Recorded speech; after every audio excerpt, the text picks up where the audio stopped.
I think the best advice I got was from a writer named Dorothy Allison. What she said to me was, I knew everybody had a story. I had always heard that everybody had a story, but she said everybody has a right to tell that story. You have a right to tell your story, and I didn't even know that I didn't know that I was thinking that. It was just that, here I am. What gives me the right to tell a story? When you think of Audre Lorde and her saying that writing is not a luxury. And I think for me growing up, it was like, okay, writing is a nice hobby, but what are you going to do to make money? And as you know, I read very slowly. I've always read very slowly.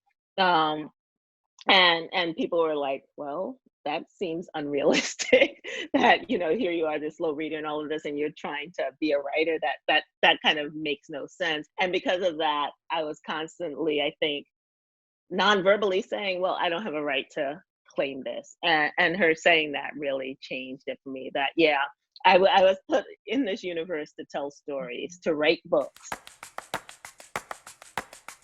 I remember when I was writing Brown Girl Dreaming and thinking about how I was telling this very specific story that I thought no one would ever want to read, because who cares about it, right? And then to have it become this book that blew up, it made me realize, yeah, it's because it's so specific, right? The more specific you are as a writer, the more universal your writing is. Like, I don't know what it is to be 12 or 15 or 16 or 18 or 11 in this moment. Like, I know what it is to be 57 in this moment. I know what it is to be pregnant during 9/11. I know what it is like to be a teenager in the 80s, but I do not know what it means to be young in this moment. And that's a perspective I'm interested in, and that the world is interested in, and that is a very specific perspective.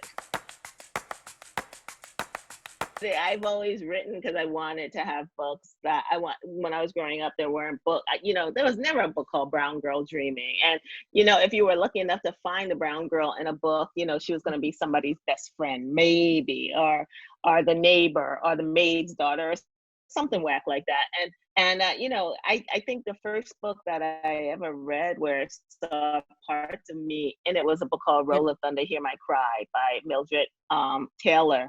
And I just remember reading that book and being like, I'm Cassie Logan, I just love that book so much. But when I first started out writing, it was very much that I was reading all these books as a kid and not seeing myself in them. And I thought, the world has such an audacity to not include in its narrative when I know how great I am. Yeah, like, absolutely. And so that absence, created this activism. Yeah. And I feel like it activated me to write. Yeah. And so I think that when I'm writing, I'm looking to fill that hole for myself first. It's always for me, right? I go back to it was Madeline L'Engle said, when we write remembering the child you were, because the essence of childhood doesn't change. Like, the technology changes, the fashion changes, then it changes back. But the essence of who we all are, wanting to be loved, wanting to belong, wanting to have a good friend, wanting to know that everybody else's parents were crazy too, like all of these ways in which we want to fit into the world, that stays the same. I want to not have anyone feel invisible, especially in narratives. Hollywood still has a lot of work to do, but I feel like in literature, this is where we come in. And this is why it's so important to tell our stories, because if we haven't written it, it's not out there yet.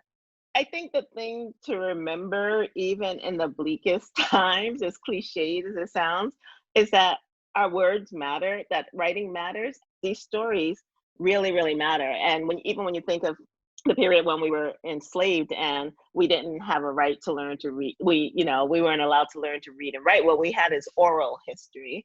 And that got passed down to the point where I'm able to have written 32 books. But it wouldn't have happened if there hadn't been all of this trauma, right? All of these hard times and that our ancestors went through, so that we could get to this moment to tell the stories that need to be told. And I think the gift to the universe of writers, no matter what, we're going to be able to tell those stories that are going to outlast trauma and pandemics and 9/11 or whatever the thing is that we have to write.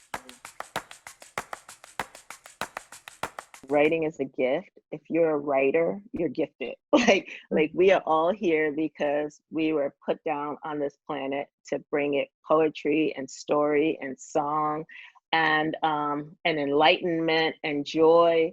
And now is the time to do our best work. That's the thing I keep thinking is how do I write that work that needs to be written now, because this moment is a message, and it's the message is not stop writing. The message is write harder, write more, write your truths, and see where they take you.